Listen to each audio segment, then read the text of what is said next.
can sculpt the game to the point where Entreat is basically game over. It overpowers nearly anything Austin can bring to the table. Yeah, definitely. These Miracles decks, they kind of live and die by Sensei's Divining Top. And Top is a very powerful card against discard strategies.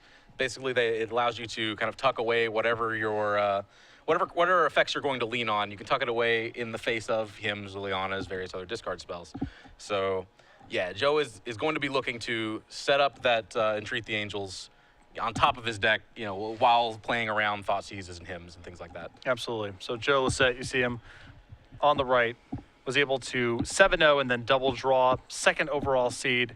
And of course, can't overstate how important this tournament is for him, looking to cement his lead for the Season 3 point invite to the Players' Championship. And winning this tournament would produce a huge lead over Alex Berncini, Gerard Fabiano, and the rest of the field. Yeah, for sure. We talked to Joe earlier. He said that this was the last stop for him before the Invitational. He did not anticipate being in D.C. or in Syracuse. I am kind of curious if he's going to stick to that, if Alex makes a big comeback in one of those two tournaments. But, yeah, taking home a trophy this weekend, that'll really cement that lead. Absolutely. Though I did talk to Joe, and it sounded like D.C. might be a possibility. Okay. I don't want to speak for him. I love it. Yeah, so, I mean, I spoke to him early today, and he was saying no. I spoke to him about a half an hour ago, and it sounded like maybe that was changing a little bit. Funny how your tune will change. Tell you a thing about Joe Lossett. Joe Lossett loves Magic the Gathering. Yeah. Loves to compete. And I think that's the real itch that's gotten to him. And taking a look at his opening hand, those are some powerful interactive spells. Funny how that works. Though, perhaps not enough lands. I see just the one land with a Brainstorm. Why not? Well, there's a couple reasons not to. Yeah, no, he might just die. Sure, all right. Yeah, you're right. There are plenty of good reasons not to do that. I don't mulligan much. I'm more of a see what happens kind of guy. Yeah. So I'd be happy to spin the wheel here. You only live once, am I right? Yeah, absolutely, absolutely. Now, Joe Lossett certainly he knows his way around this deck a little better than I do. So I would not at all be surprised to see him take a more conservative line and ship this one back for, land number 2. Yeah. But against a deck that's packing cards like Hymn to Torak and Thoughtseize, Liliana the Veil, sometimes it's better to keep greedy 7-card hands than try to mulligan for the ideal 6. Yeah, you need your material. And he does have a Brainstorm. He does have one land with which to cast that Brainstorm. So he is going to be able to kind of go digging. He's basically looking at like a virtual 10-card hand to find that second land.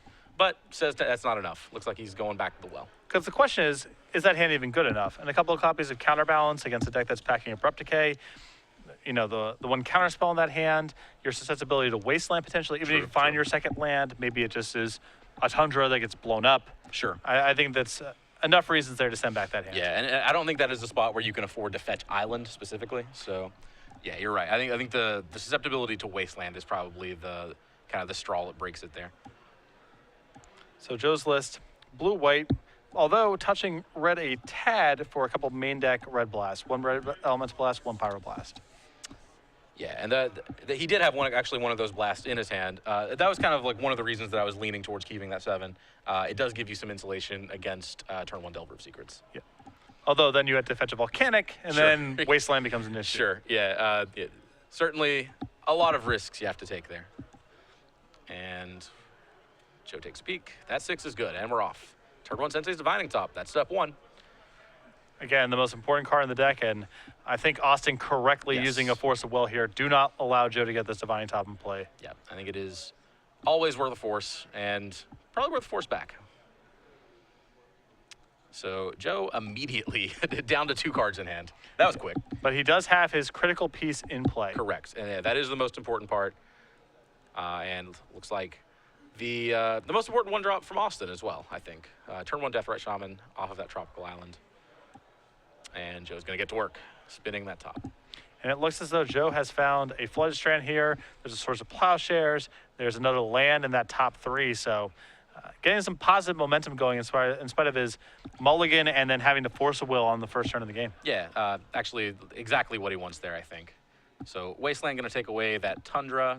We do know that Joe has another land on top of his deck. We don't know if he put it on top. I suspect he didn't, right? He put the swords on top? I suspect that he did not. So that's going to put him in a bit of an awkward spot. Basically has to take 2 draw steps to get to the answer to Deathrite Shaman and the land. Well, the alternative is just break your Flooded Strand and assume that you're going to find a land in your top 3. You give up on the Swords to Plowshares. Sure. And Deathrite number 2 showing up for Austin. I guess Swords of Plowshares starts to look less important once you have to deal with a second Deathrite anyway. Yeah, the first Plow, very good against 1 Deathrite Shaman. Now with the second Deathrite Shaman, not clear how much 1 Swords of Plowshares was really worth. And I believe that was draw and go for Joe. So no hurry. You know, there's actually, well, I said that there is actually kind of a hurry. If you're going to crack the fetch land and then top and go digging for a land, you'd want to do that in your main phase so that you can play the land if you find it. Yes.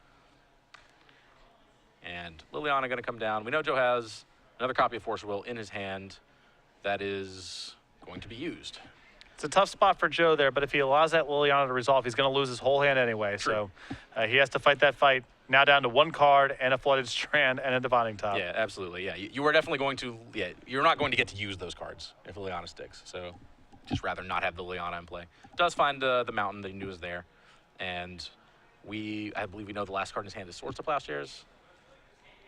So the question is, does he want to pull the trigger on that? Now, interestingly enough, Austin's dealing with some mana issues of his own. He's only on this 1 land. He does have some Deathrite Shamans, but no lands in the graveyard currently. So Austin's development a little suppressed here as well. True. So, yeah, and that's actually some extra incentive for Joe not to crack the Flooded Strand.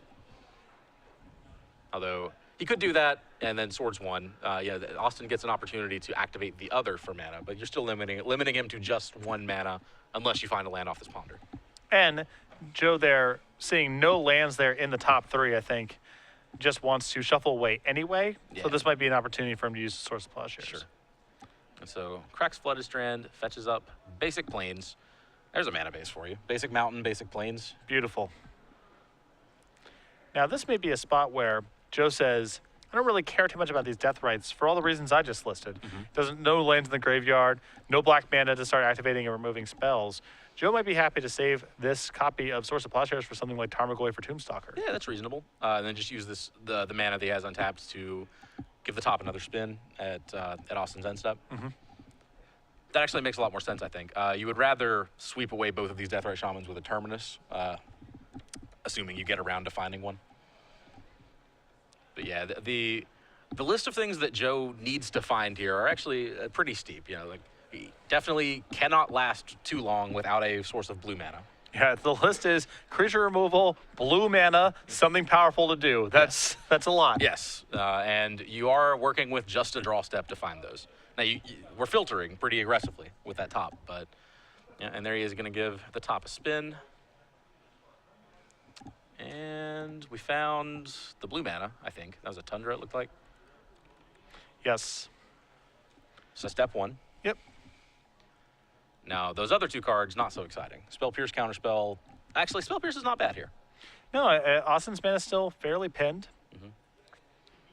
Again, there's the 1 Flooded Strand now in Joe's graveyard. Austin, of course, can crack that Verdant Catacombs at any time. So with those 2 Deathrite Shamans, we can make 2 mana total.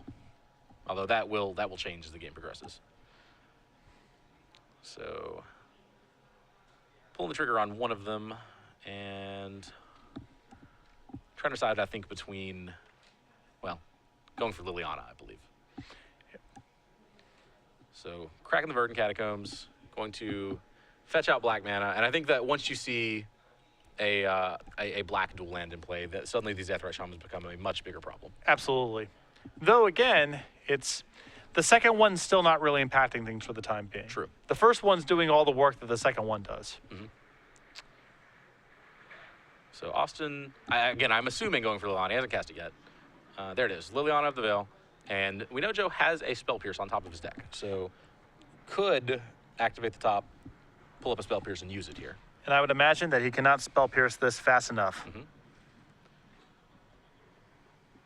Yeah, and there we go.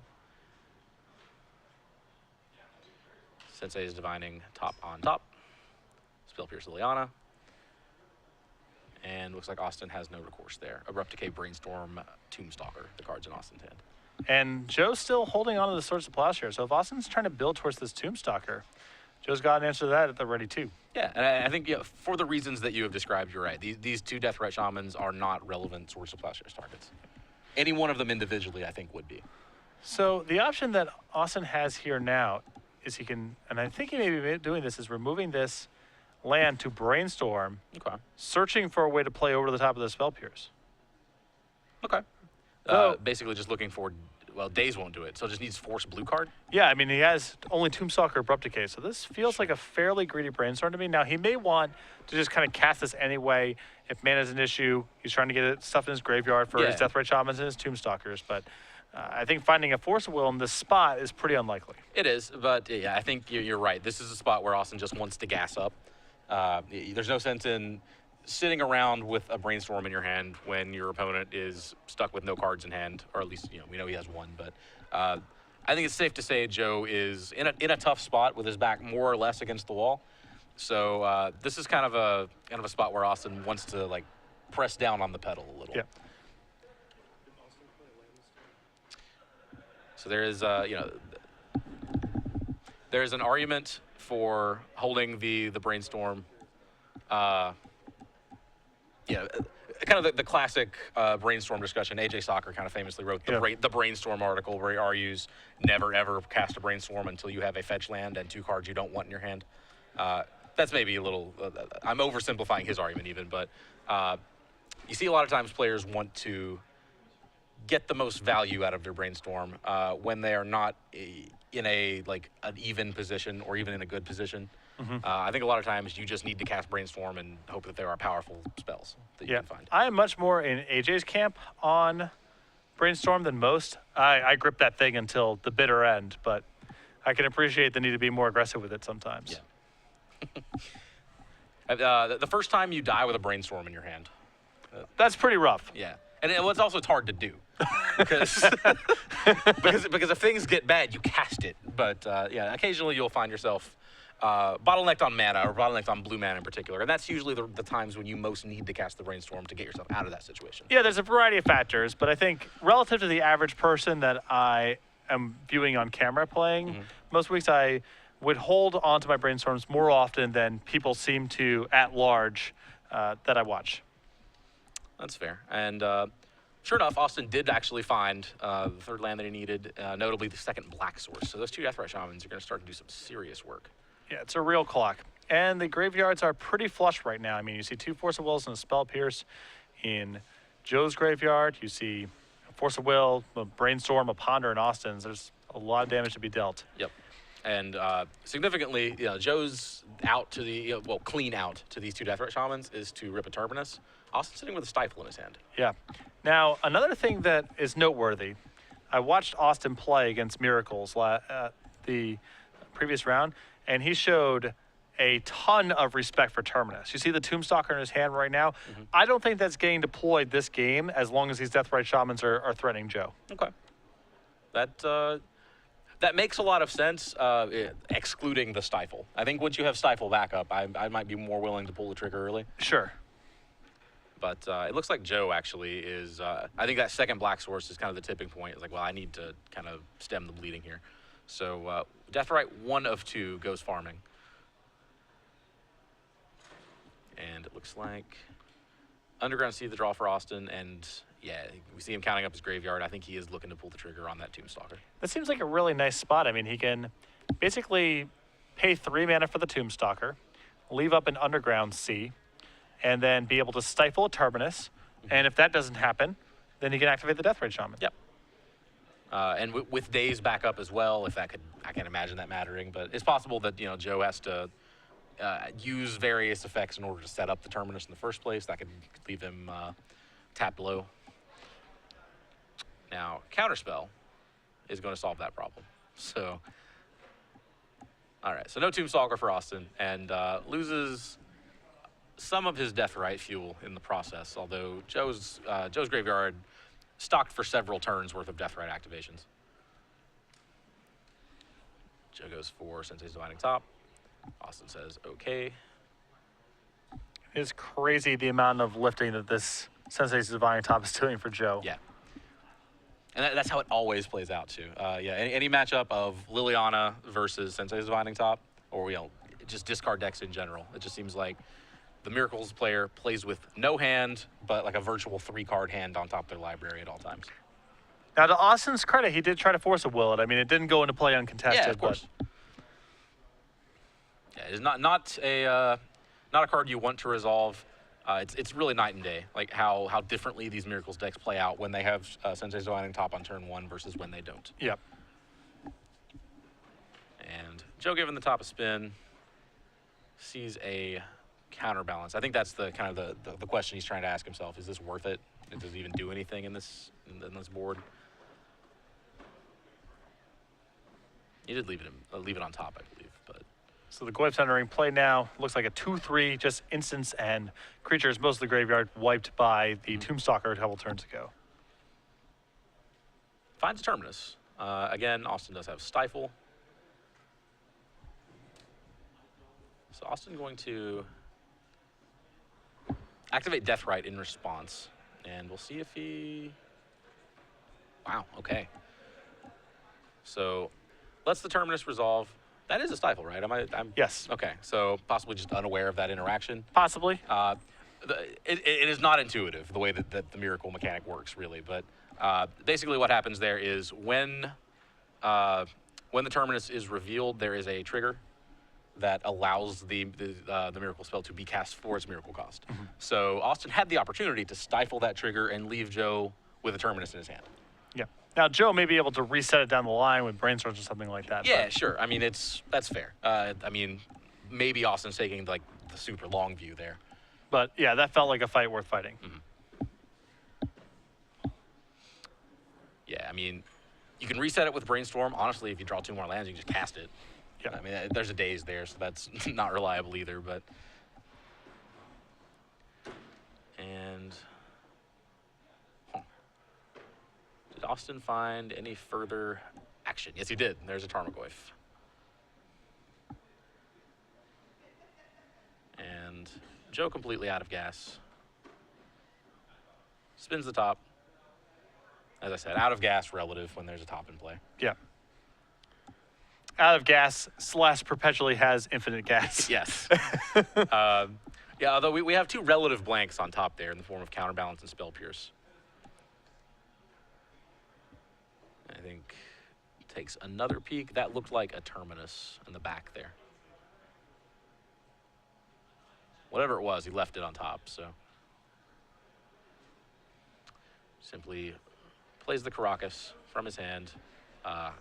Caracas not a card with relevant text in this matchup, right? There are no... Well, Joe's got plenty of legendary creatures of his own. True, yeah. I mean, Caracas, of course, can do all kinds of fancy tricks with Vendilion Click and with Fencer, Shaper Savant, but will not be bouncing anything of Austin's in this game. Yeah, gives the top another spin on end step, falling to 6 from that Tarmogoyf poke. Yeah, you mentioned there's another terminus floating around in there. I believe that's what that is. Yeah. Yeah, I think the question for Joe is basically, do I want to pull the trigger on this? Yeah, and okay, we have not actually tapped a mana to cast that Terminus yet, so there might be some discussion about triggers this time. Yeah. And it looks like we are kind of figuring that out. Austin's going to Brainstorm in response, so I would love to hear this conversation right now. Yeah. So right now we have a Terminus trigger here. We're seeing at what point here, I mean, there could be verbal communication, there could be, you know, any number of things that influences where we actually are in the resolution of this Terminus. Mm-hmm. This feels like the kind of situation where Austin is maybe, you know, starting to think, hey, maybe something's amiss here, and like asks for clarification. So like, what exactly is going on with this miracle? And appears to be eyeing the Stifle in his hand. So I think he is in the process of figuring out that this is in fact a legal play he can make. Yeah.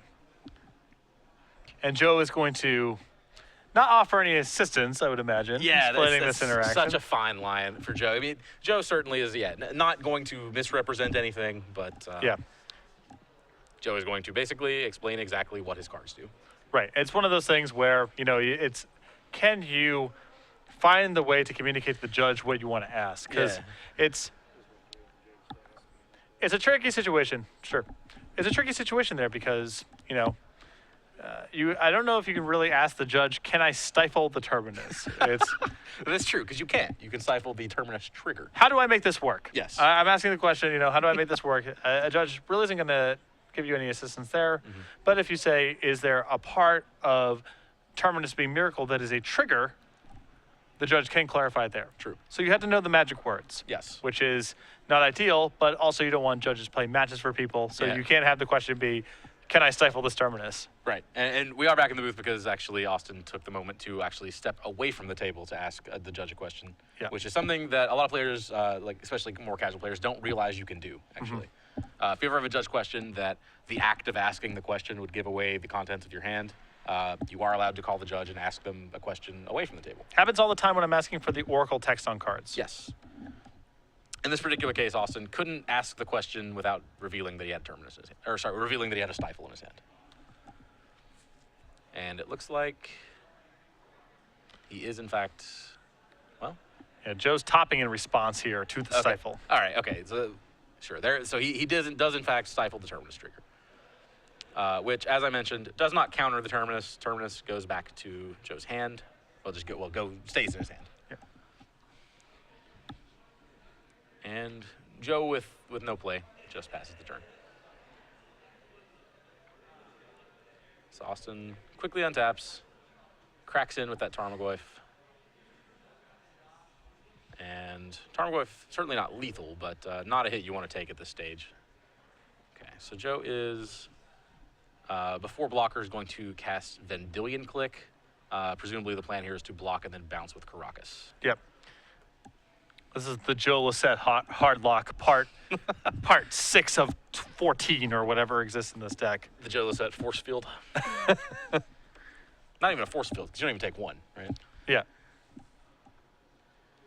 So now Joe does have the opportunity to take this daze here and just try to buy time until he hits 6 mana, but that is a risky play. Actually, it's interesting to me that Austin didn't use the daze. Yeah, because the one land that Joe has untapped is that Caracas. So if you force him to tap the Caracas. Well, the issue is that, Joe falls to not lethal. True. Okay, and then I guess you know about the terminus in his hand. So Yeah. So daze is probably a bigger deal at this point. And it looked like Joe says keep him.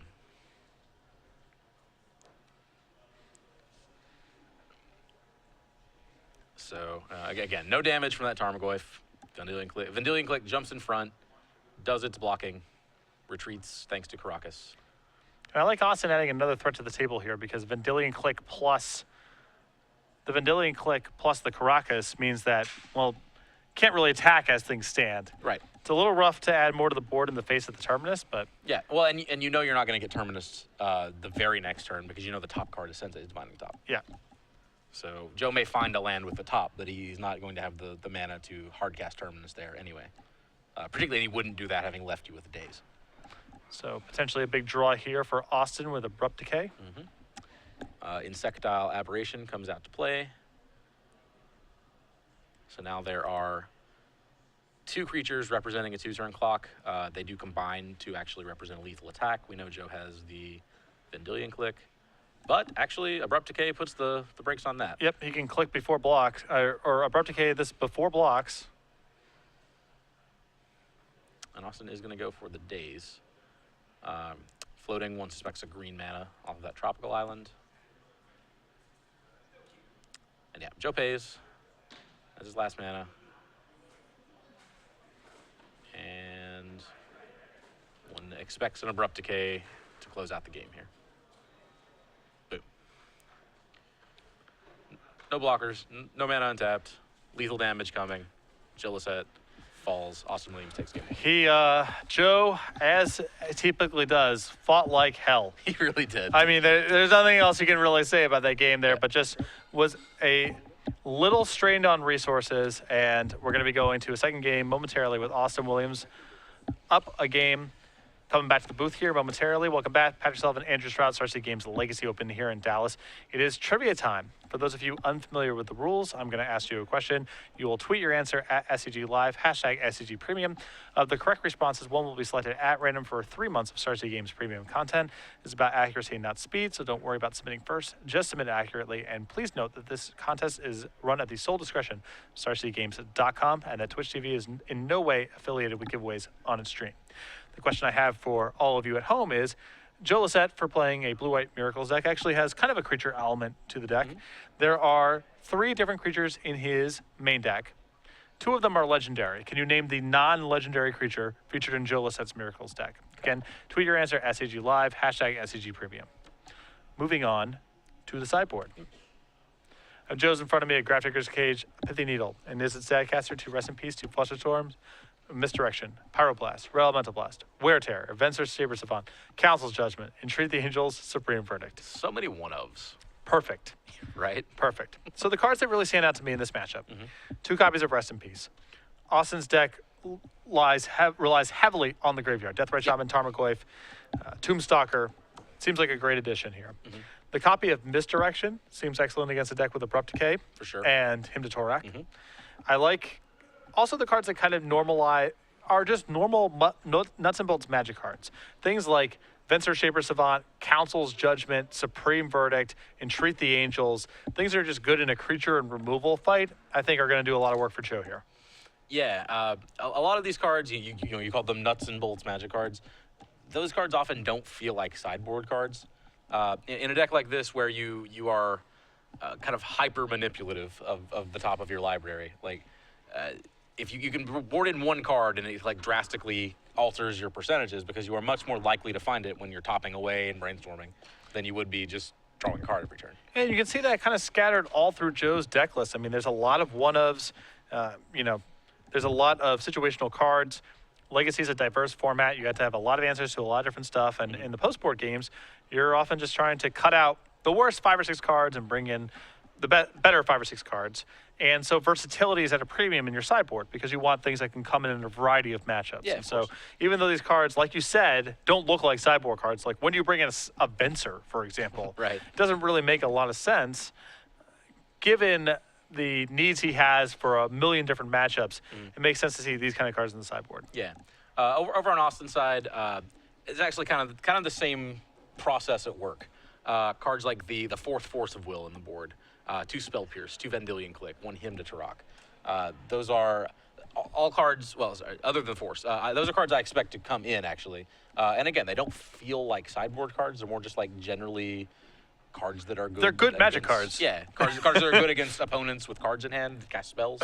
I don't know. So yeah, I am not excited, of course, about Graphicer's Cage and Null Rod Disfigure. Those are more precision tools. Well, I think that Null Rod might be in play because of how good Divining Top is. Oh, sure. Okay. I don't know. It's not 100%. It's Yeah. pretty narrow. I definitely expect the Crozan Grip to come in. Now, Yes. if the Null Rod comes in, that's an open question. But I do like, again, the normal magic cards in the matchup. The Hymn to Torak here, the 2 Vendilion Clicks. I think those are going to come in and do some work. Yeah. We see the 4th Force of Will on the board. A lot of Delver decks do that. Force of Will is a card that you absolutely have to have in certain matchups, and you're kind of grumpy about in others. Yeah. And I'm not honestly sure which type of matchup this is. So yeah, go on. Oh, sorry. The sideboard that's up on the screen here is 13 cards. I did a quick check. Oh, I knew that there was something missing because we saw Austin Williams play against Counterbalance before. Decided in a Creeping Tar Pit. There's a Creeping Tar Pit and a Surgical Extraction in the sideboard as well. I think the Creeping Tar Pit is absolutely coming in here. Oh, yes. Yeah, for sure. Yeah, just more mana, an extra threat, a threat that you can get around the counterbalance lock if it comes to that. Yeah, absolutely. Very excited about Tar Pit there. And definitely a matchup slow enough for Austin to be able to afford it comes into play tap land. So game 2 getting underway momentarily here. Austin definitely the underdog in the matchup given Joe Lossett's experience with counterbalance, but was able to get through that first game. Yeah, I'm a big fan of picking the guy who's up a game. Yeah, that's a good policy. On the other hand, picking against Joe Lossett, not one of the best policies either. So, yeah, it's a toss-up. But you can see, there's the disruptive elements that Black brings to the table. Definitely presents challenges that are unique to this matchup, as opposed to Blue-White Red Delver and Rug Delver. Yeah, we're fighting over the hand, which is, as far as, control decks, mid-range decks, blue decks, as far as those type of decks go, Miracles is actually pretty well equipped to beat that. We saw Joe immediately go down to basically nothing in hand in the first game, and all it took was a top, and the top kept him alive for many, many turns. Having said that, the discard is still very good. Yeah. Definitely, I would rather have Thoughtseize in this matchup than, say, Lightning Bolt or Swords of Plowshares or the other defining elements of other styles of Delver. One of the weird tensions here for Austin, I was starting to say this earlier, we see the 1 Force of Will in the board. That complements the 3 that are in the main. Delver decks often do this because they absolutely have to have Force against various unfair decks, but they do not want to 2-for-1 themselves anywhere else. Now, this is a weird spot because you definitely don't want to be 2-for-1ing yourself against Miracles either. Yep. But turn 1 Sensei's Dividing Top actually is that important. And there's, when Blue-White Miracles does not have a Divining Top in play, there's a lot of implied mulligans and missed draw steps along the way. Yep. Miracle spells that are mistimed, or just kind of a general clunkiness to the cards you're drawing and the efficiency with which you can play them. Yeah, when there's no top, you don't always draw the perfect card. It's like you're actually playing Magic. Yeah. So, yeah, I think those tops are definitely worth fighting over. I don't know if you keep all 3 of the forces in the main. It's tough to say. On the draw, I think Austin actually has to keep his forces. Yeah, that makes sense. Yeah, when you're on the play, you can daze the top, you can spell pierce the top, you can Thoughtseize the top. On the draw, however, the top is sticking, and that's what it does. Joe Lossett going to lead with Island, Sensei's Divining Top. And Austin going to fire back, again, with his power 1 drop of choice. But you had to feel a 7-card hand that Joe kept with a turn 1 Divining Top. He's in really good shape. So, Underground Sea, fetched up to cast out Deathrite Shaman. Joe goes ahead and takes his turn. Looking like just going to be land go here. Not a lot of main phase action from these Sensei's Divining Top decks. No. And now Austin, fully informed of the Miracle Stifle interaction. Could be helpful. Yeah, that's a big edge, actually. If Austin had not allowed the Terminus to resolve the first Terminus last game, I think that game was over a lot quicker. Oh, for sure. And second land, 3rd mana source for Austin, but looks like he's just going to pass it back. And Joe gives the requisite spin. And what does he find? More land. Yep, just making his land drops here and no rush to sacrifice these in the face of a deck playing Stifle. Yeah, for sure. Yeah.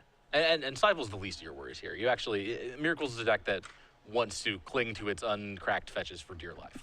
Yeah, they are 3 fresh looks with a Divining Top, Yes. so.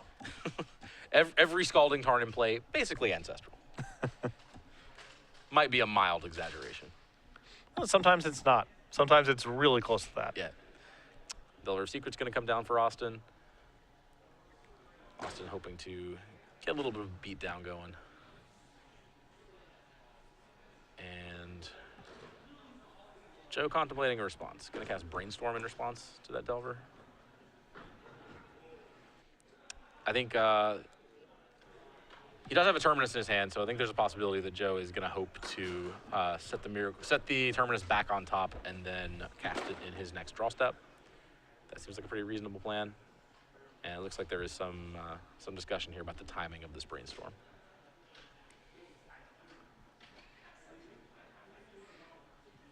It's possible Austin is contemplating a Daze here as well to induce a fetch land activation while Stifle's at the ready.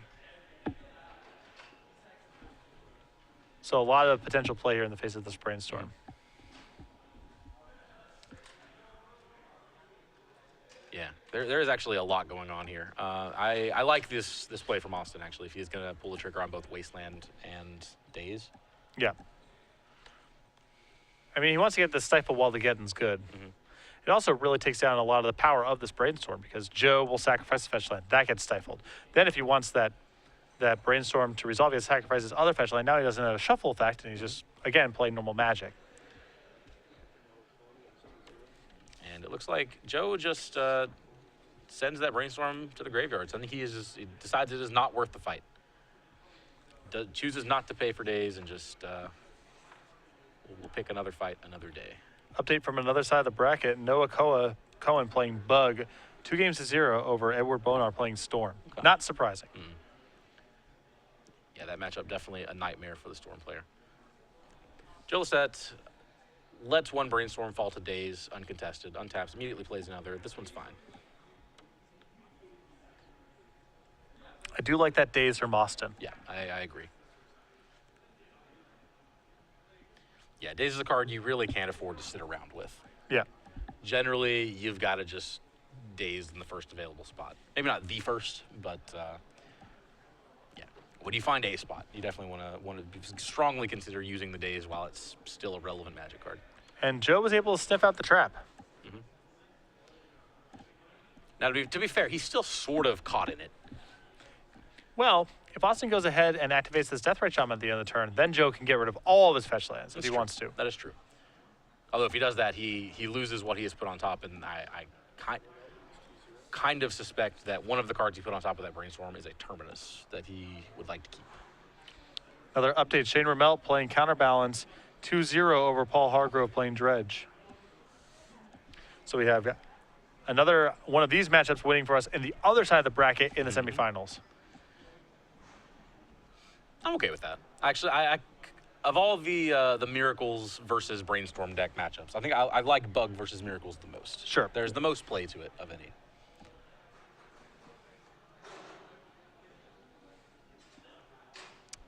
Okay. And yeah, sure enough, there is the Terminus. Miracle Trigger on the stack. Joe can fetch up a white source and attempt to cast it. This is another one of those very unintuitive interactions that everyone had to learn once the Miracle mechanic came along. The Terminus is floating in outer space right now. Yeah, technically it is in Joe's hand. If you have to be specific, it's in his hand, but it's everywhere. So it appears that Austin is stifling the Terminus here. Okay. And this, I believe, is in response to the first Scalding Tarn activation. Yes. A lot going on here.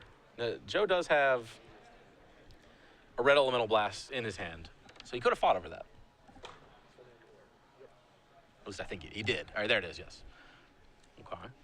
Man, Austin, I like this right now. He's trying to get the Divining Top out of play here when he has an opportunity to do so. Yeah, again, that Tarn trigger still on the stack, or Tarn activation still on the stack, so if Joe were to tap the top to draw a card, then it would be shuffled away. So yeah, you definitely gotta take your spots where you can find them. And Joe actually, has to shuffle too. There is no like, well, I just won't search. Yeah. It's not like a path deck style. You do have to search. So Austin has correctly identified Divining Top as public enemy number 1 here. That's for sure. He's been very aggressive, Force of Willing, Abrupt Decaying when he's got the chance. Trying to make Joe fight fair.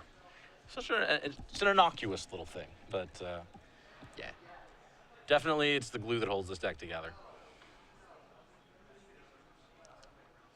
Okay. So in response to Abrupt Decay, Joe cracks one Tarn and gives a respin. See what it can come up with. Looks like Brainstorm, Red Blast, and another land there.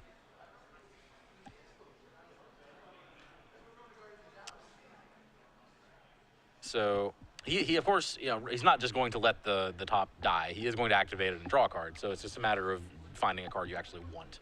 Yeah. He'll get his card. And now, finally, That Tarn. what initiated all the fireworks Yeah. finally resolves. That one Scalding Tarn hanging out, not even in the graveyard anymore. Long since been exiled to fuel Austin's shenanigans. But finally it gets to do its business, which is to retrieve a second island. And yeah, Joe in a weird spot because all of the fetch lands he has drawn have been Scalding Tarns, which means that he cannot fetch the basic planes that he will need to keep a white source around for more than one turn. That wasteland has been just hanging out over on Austin's side of the board this entire game, waiting for a real target to present itself, like that Tundra. Yep. And I think we found it there. Joe with Caracas in hand, so there's no really way for him to get around the wasteland at this point. True. And I think generally you would rather your Tundra be wastelanded than your Caracas. Yeah, Joe, it's such a huge part of his attack here. With his Vendilion clicks, his 2 Svencers, assuming that he boarded in the second one.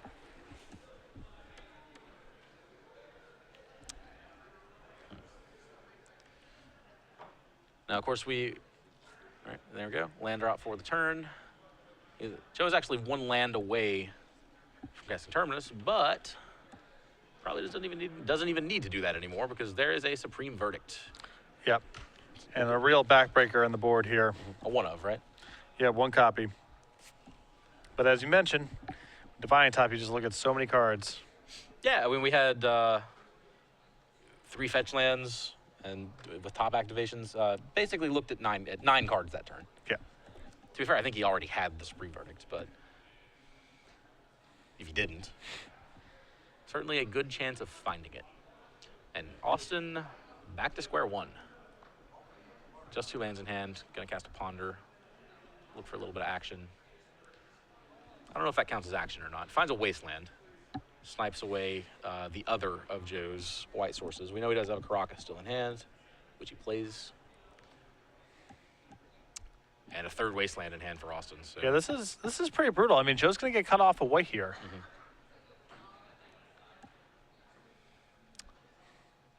Yeah, and there it goes. Uncontested. Nothing Joe can do about that. That Terminus that, again, Austin does know about. We are many, many moons from having that Terminus actually be cast. Ugh. Yeah, him to Turok coming down. I love watching this. You know, I grew up playing Magic on the internet, so watching people resolve him to Turok always just tickles my fancy. Oh, how you settle it? Yeah, I mean, it just feels so, I don't know, old timey. Yeah. I like it when you stare the other person in the eye and take 2 cards out of their hand. That's my preferred way to him. All right. That's how we did it growing up. Sure. Just spread out your hand and make eye contact, and you pick 2 out of there. Oh, there was eye contact required. See, no one mentioned that part. That wasn't required. In fact, it's, probably bad to do because it's kind of a different game at that point. Yeah, sure. Oh, I see. You're looking for tells then. Yeah. Okay. Or fair give me enough. tells. See, the concern for me was I've never actually played a deck with him to Turok. I did once play a Wild Research deck. Okay, similar Similar experience. effect. You'd search for cards and then you discard a card at random. And the way I did it, this was like regionals 2001, something like that. Whenever I would activate Wild Research, I would just kind of riffle my hand around and then pop present. And what I figured out was that if there was one card that was sticking up more than the others, then the opponent would always reach for that one. Yeah. and that made me really uncomfortable because then I was like super paranoid not to do that because obviously that's cheating. So like, I would just like always trying to be very, very careful to make sure they were all exactly like in order. Fanning them out and rolling dice, that seems cleaner. Absolutely. So now we've hit this top decking war where Joe feels quite favored. Yeah, I think so. No top in play, but there are 4 more actually, because the one that was dealt with wasn't actually destroyed. It was just shuffled in.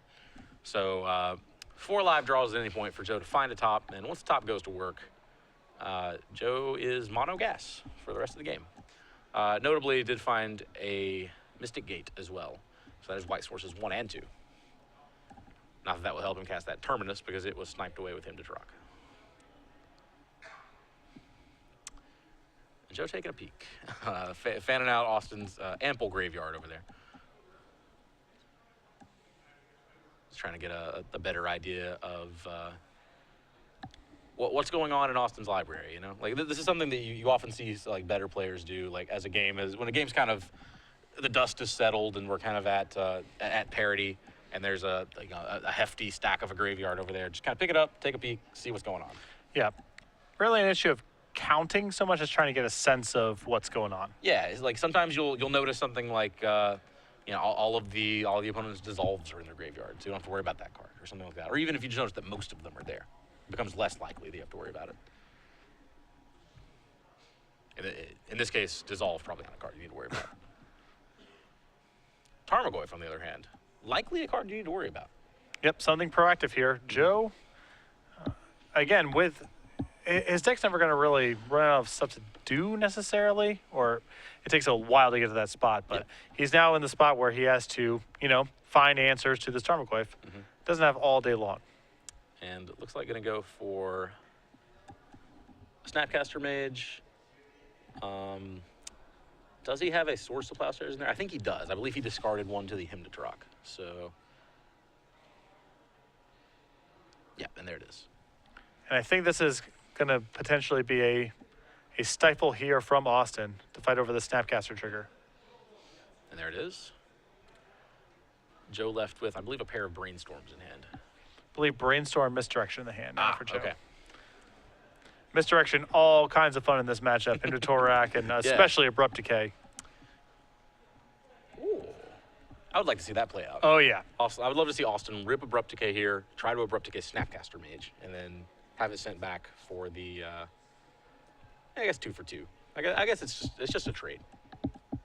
On the other side of the bracket, or rather our backup feature match here, Fang Ho and Matthew Hightower going on to game 3.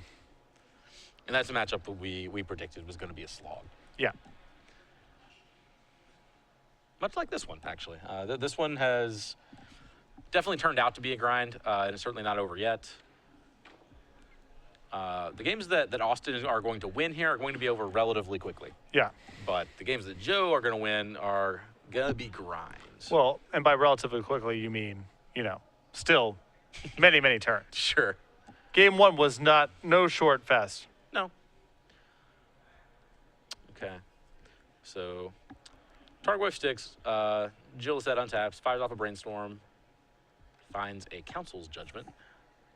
So that'll solve the Tarmogoyf problem.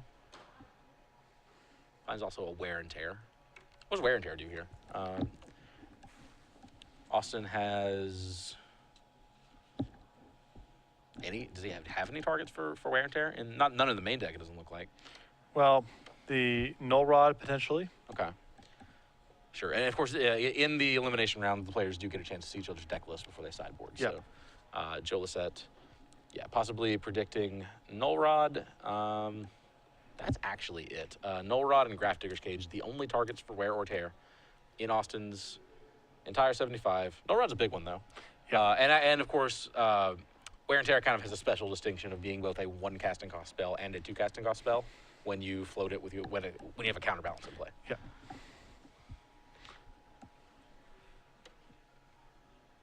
So, Snapcaster Mage going under the bus there, it looks like. Jumping in front of Tarmogoyf, and that would explain why. Termina's going to come off the top. This is another one of those unintuitive Miracle interactions. With the Miracle Trigger on the stack, you mentioned that the Terminus is floating out somewhere in space. Again, technically where it is Joe's hand. And this is a mess because now I'm sure Joe is planning on casting this Council's Judgment to good effect too. Mm-hmm. Now that goes by the wayside. So Terminus sent along.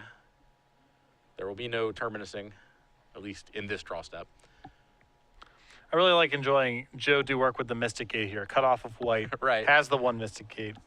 Yeah, Austin put so much effort into cutting off his white sources. Yeah, you had to have. I would love to have heard the sigh that came from Austin when that Mystic Gate showed up.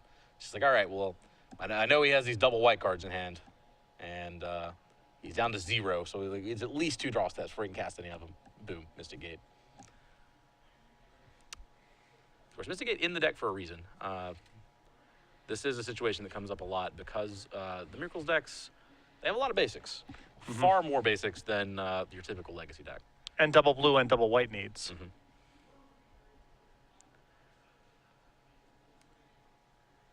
Okay, Liliana of the Veil showing up next for Austin. We know that Joe's hand relatively inequipped to deal with this. He does have, let's see, he's already used Council's Judgment on the Tarmogoyf, so actually nothing that can solve this problem. Although Jace kind of mitigates Liliana. It is a starting point. So yeah, Jace the Mind Sculptor off the top for Joe. Actually has to worry about Vendilion Click here. Can't just start brainstorming. If he does that, he's going to lose a Jace.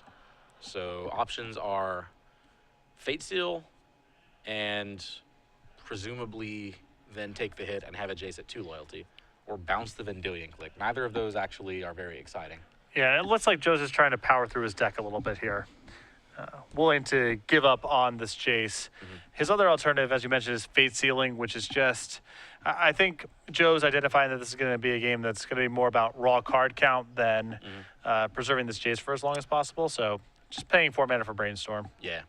A game about raw card count, as you mentioned, as games involving Liliana of the Veil often are. Yeah. So taking a peek.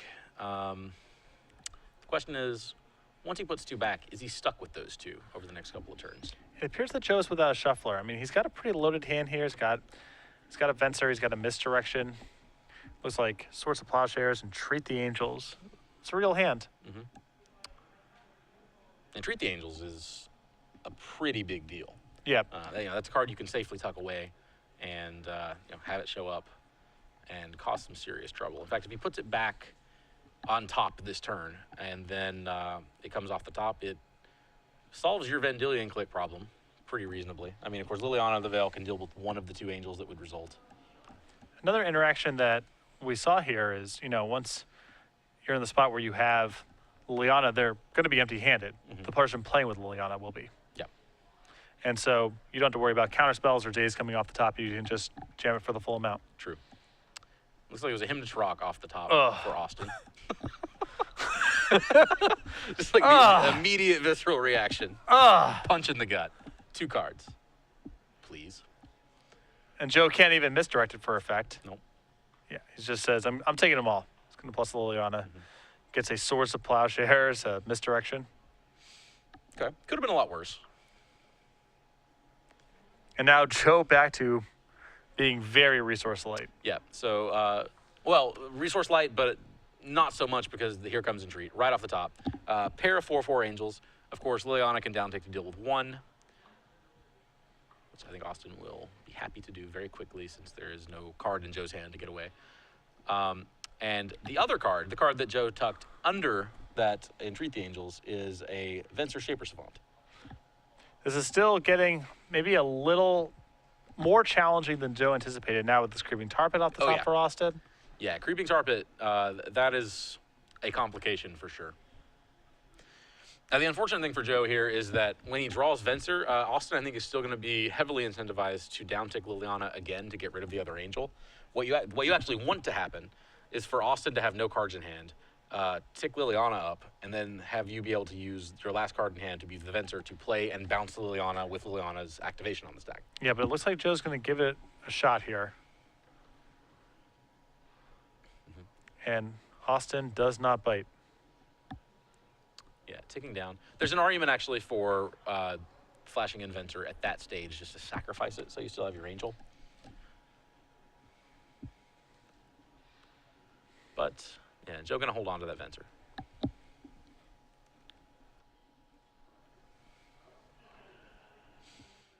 Call a little more of the action that's happening. All right. So Creeping Tar Pit going to swing in, drop Joe to 10. And again, we know that the last card in hand for Joe, a Venser, and there is Sensei's Divining Top, right on time. That is the card that Joe would have needed several turns ago to have kind of been sculpting his draws and set things up. If Joe had that top in play a couple turns ago, the turn before he cast and activated Jace, then he likely would have been able to set the Entreat up without needing to give up a Jace in the process. Now, the concern here now is Joe's Venser is exposed. Yes. If Austin ticks up. And he has nowhere to go but up. So Austin's going to cast the Tarmogoyf freshly drawn from his hand, tick up. Austin's still with one card in his hand. One can't imagine he's too attached to it. And Joe can respond, and it looks like that is what he's going to do by, first by spinning the top, but then he could also activate the top to get a second card in his hand and keep the Venser. The issue is that, if he goes down that road, he has to, recommit the mana to the Divining Top, and every time he does that, it prevents the Venser from being cast. So he's kind of bottlenecked on both sides. True. He's stuck at exactly 4 lands. Yeah, and we're also kind of getting to the point where dealing with Liliana with Venser is not going to be fast enough. Yeah. That Tarmogoyf's a burly 5/6 brawler. Creeping Tar Pit is still a thing that Joe needs to worry about. And 10 is not so many life as Joe would like. Okay, and it looks like Joe just going to leave him on top, keep his top in play, and go ahead and bin that Venser. Yeah, that's really rough for Joe to lose the Venser there, but needs to keep that top in play, and he'll have other opportunities to engineer the board state in question. Yeah, that's interesting. Find planes on top, which he did. He left there. That's a card he knew about. So one has to suspect then that there is something hidden underneath that planes that could cause trouble, possibly the second entreat. Oh, and here it is. All right, Tarmogoyf attacks mid-combat. Joe activates Sensei's Divining Top, flips over Entreat the Angels, miracles it, and looking at 3 now, a trio of 4/4 flyers. Joe doing an incredible job to power through this. I mean, Austin's drawn quite well in a couple turns here. Yeah. And Joe likely triple blocks, maybe just double blocks, but academic at this point to shove those Angels in front of the Tarmogoyf and deal with that. Austin going to cash in his Liliana to get rid of one of the 2 remaining Angels. And, replaces that Tarmogoyf with another, and now it is empty hands on both sides, 5/6 Tarmogoyf against 4/4 Angel. And Austin's board, very hard to block right now, obviously. Tarmogoyf's in play, Creeping Tar Pit naturally can't be blocked. Yeah, Joe, since he's not going to get much of a profitable block here, so just going to swing for 4. I think it's likely Terminus or bust at this point. We know there's a Venser floating, so he may be able to sort of race. Okay, sure. Not inconceivable. Yeah, Venser on Creeping Tar Pit is pretty nice. Joe has to hope that Austin would play a land before he would do that, but not going to come up this turn. Austin just attacks with Tarmogoyf, leaves that Creeping Tar Pit at home. And Joe activates Sensei's Divining Top, plucking the Venser that, as you mentioned, is hidden there. And down he comes. Venser Shaper Savant. One has to assume bouncing the Tarmogoyf. And Austin going to brainstorm in response. This could be a huge daze, and I think Austin found it. Yep, there it is. Yeah, Joe has to tap low to do this. And Austin contemplating the order of his other cards, trying to decide, do I care about the Surgical Extraction? Does that do anything? And looks like gonna take a peek at Joe's graveyard before he does anything else. You're right. I think the days, of course, that's a huge gain, and he's eager to use that. The question then is, what would you like to draw next turn? Well, the upshot of keeping the land for next turn is that it allows him to attack with Creeping Tar Pit and Tarmogoyf and recast the Tarmogoyf in the event that Venser bounces it. Sure. If there's a Venser that Joe has access to. So you're choosing them between land and Surgical Extraction. Yeah. And this is just, these have been so many just heartbreaking turns for Joe. Yeah. Austin's had the right card on time so many times here. Okay. And it looks like, Tarmogoyf going to get through. Of course, that Venser does not resolve. So lops Joe's life total in half. Joe down to 5. Tarmogoyf is lethal. Tar Pit not lethal this turn, but will be lethal the next, assuming it attacks this turn. Yeah, and is this another trap that Joe can escape out of somehow? And Austin going through Joe's graveyard again. I believe he did choose to draw that Surgical Extraction then. So Surgical Extraction, kind of a precision tool. Among the things it can do here, of course, it is at its best in response to a Snapcaster Mage. Yes. In response to a Snapcaster Mage trigger. Another thing it can do is shuffle Joe's deck, which could come up if Joe spins top, finds a thing he likes, and then tries to activate top to draw it. See momentarily. I mean, for me right now, this feels like a fairly safe attack. I know there's a risk of Terminus, but at least Joe loses the Angel. I don't know. I think you got to fire up the Tar Pit here, too. No, I agree. I don't think there's much of a reason not to. It looks like, Austin is going to Surgical Extraction before he attacks. And this is likely targeting Terminus. Yeah. Just take that option off the table. It does give Joe a free shuffle. It does. But if Terminus is no longer a factor, that cuts off a lot of Joe's best outs. Yeah. You leave Joe with running Swords to Plowshares. Yeah. Or the third entreat. Does he have actually a third entreat, or is it just 2? He has 2 copies. He has a third in the sideboard, Okay, which one can assume has been brought in for this Yes. matchup. Okay. So yeah, that third entreat would be fantastic right about now. Well, the issue here now is Joe needs to find an answer in the top 3 to something. True. Okay. All right. I guess it would not be actually fantastic this next turn or this next draw step. Yeah. Needs first to find a solution to Creeping Tar Pit. And Terminus will not be among those solutions because they are all exiled. Austin falls 12 in the process. Yeah, I see a lot of players board in Surgical Extraction in spots where I would not want that card. Yeah. This is a spot where actually I'm a little impressed with how reasonable it has been here. Well, now at this point, I feel like you had to fire up the Tar Pit. Now the card you're playing around is no longer a factor. Yeah. Okay. Just felt like you missed one. There we go. There is the possibility that would be Snapcaster Mage, I guess. And I think the contention is, did he miss it? No, it's still there. Yeah. Not impossible. Mm-hmm. And Austin knows that the next draw step here is a land. It's a good spot to crack the fetch land. Mm-hmm. Yeah, that one land will not help him. Okay, it looks like he is not going to choose to activate the Tar Pit. Just going to crack in with Tarmogoyf. And it looks like Joe spins the top, would have found red Elemental Blast, which is an answer to the Tar Pit. Yeah, though no red mana available this turn. True. And that's why this is such a huge cost. Mm-hmm. Joe would go down to 2, and now you have 2 lethal attackers. Yep. And yeah, Tarmogoyf, it looks like he's going back to the hand there for Austin because Jace does come down off the top, bounces it back. And yeah, this looks like Joe's going to kind of slip out of the noose here. Well, right now the Tar Pit can take care of Jace, and then we kind of reset this. True. Okay, but left the red Elemental Blast on top, so is able to activate top, draw red Elemental Blast, kill off the Tar Pit, and Austin now stuck with Tarmogoyf in hand, has to pass without it in play, and Joe gets to untap Joe has, with a Jace. Again, slipped out of this. Wow, okay. Yeah, this game felt over. Yeah. Well, I think that last turn, Austin really needs to fire in. Yeah, I agree. All right, so new lease on life. Joe Lossett has his priorities straight. First things first, we're going to get that top back in play. Yeah. And then he's going to give the Jace a spin, looks like. Or no, actually, that was actually activating top. So has he brainstormed first thing with Jace then? And now we're in the spot where Joe has to feel like a pretty heavy favorite. Yeah. Now, the fact that he no longer has Terminus in the deck means that, if Austin can draw multiple creatures and just dump them into play, maybe able to overwhelm Jace. True. Yeah, Jace actually can function as a proper win condition here, given enough time, I think.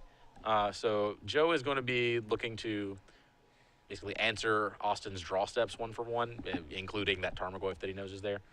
But yeah, I think he's actually pretty well equipped to do that. And let's see, takes another peek with top. I know I saw another top.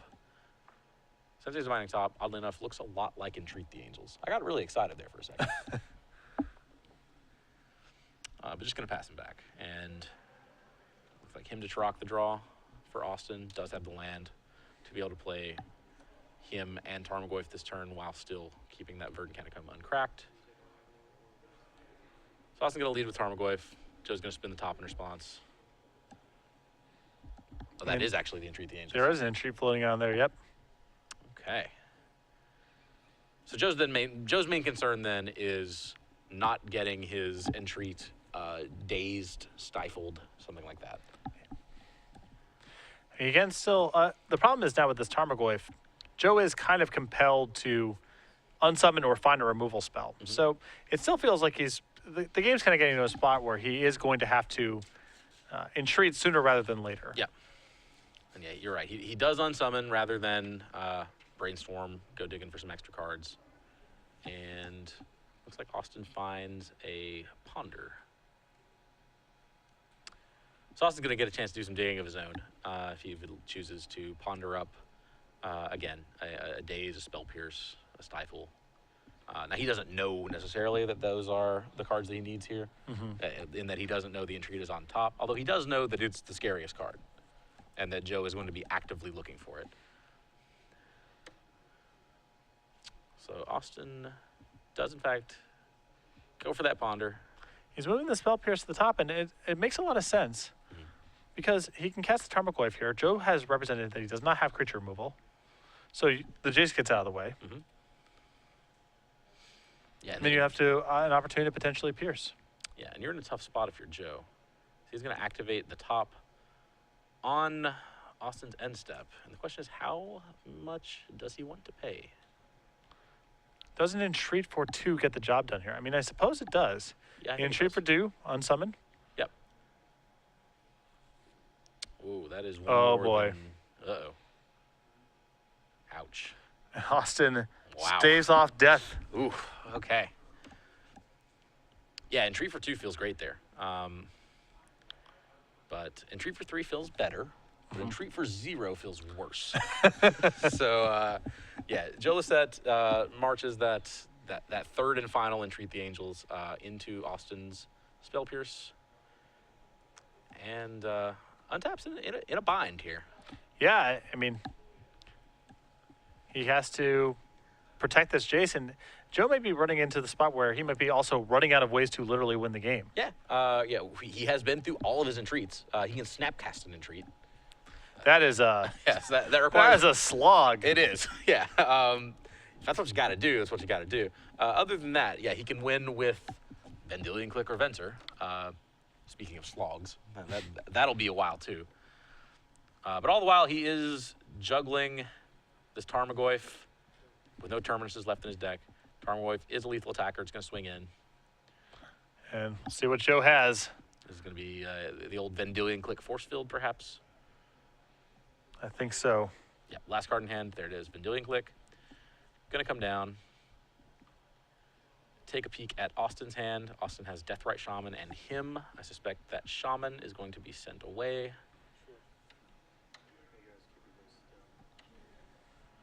And Joe's going to consider his options.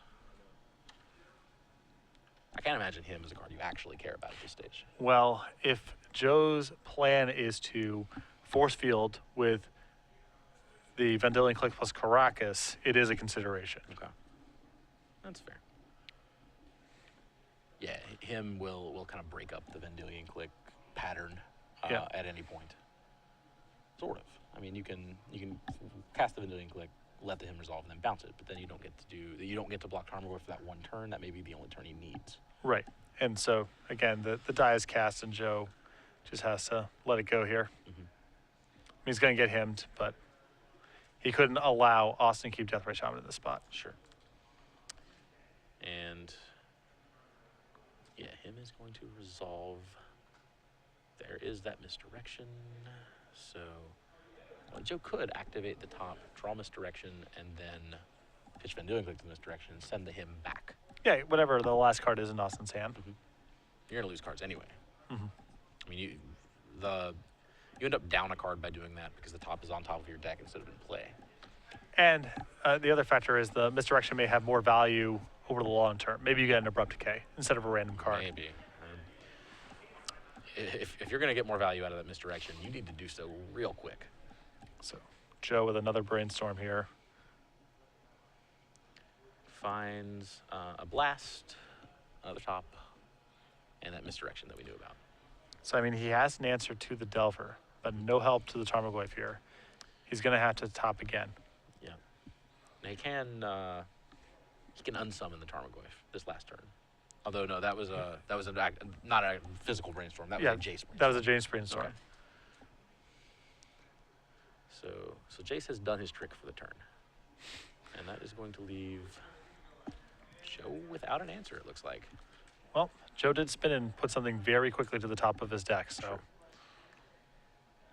Ponder revealed off the top. Insectile Aberration is going to come out to play. It is really hard to put Joe down. It really is. An admirable trait for sure. And Austin's going to cast a Ponder before he attacks. Is going to see Force of Will, which he cannot cast this turn. Oh, God, I think he may have just found the Crozan Grip. If Joe left something on top of his deck. He does not have access to it. Oh, my goodness. So that will do it. Joe dead on board. Austin going to swing. Joe has a blast. Get rid of the flyer. Tarmogoyf's still a problem. Still coming across. Extends There it the match. is. Wow. Austin Williams, 2-0 over Joe Lossett. Unbelievable. You know, there was a lot of interesting stuff going on from Austin in that match. There were moments of seemingly missing some pretty straightforward lines of